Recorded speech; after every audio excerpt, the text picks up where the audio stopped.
बुलढाणा जिल्ह्यातील खामगाव शहरात नगर परिषदेमध्ये अनेक महिन्यांपासून चालू असलेल्या अंधेरी नगरी चौपट राजाचा विरोध म्हणून क्रांती दिनानिमित्त भारतीय राष्ट्रीय काँग्रेसच्या वतीने डफडे बजाव आंदोलन करण्यात आले।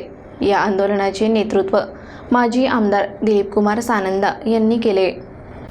काँग्रेसच्या या आंदोलनामध्ये शहरातील रस्त्यांची दयनीय अवस्था, निकृष्ट दर्जाची विकास कामे, पाणी समस्यांची अनदेखी, अवैध व्यवसायांचा वाढता प्रभाव आणि भ्रष्टाचाराचे आरोप करण्यात आले।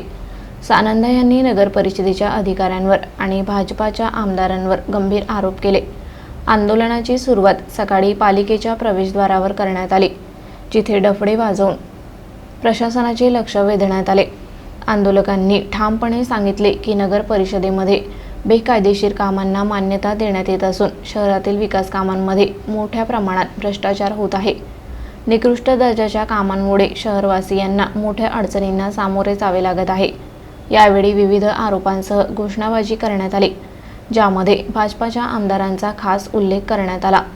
यावेळी काँग्रेसच्या नेतृत्वाखालील कार्यकर्त्यांनी पालिका प्रशासनाला जागे करण्याचा प्रयत्न केला, कारण शहरातील मूलभूत समस्या अधिक गंभीर होत चालल्या आहेत।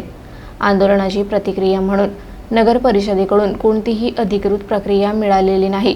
या आंदोलनामुळे खामगाव शहरातील राजकीय वातावरण तापले असून नागरिक आणि प्रशासन या प्रकरणाकडे कसे पाहतात हे येत्या काळात स्पष्ट होणार आहे।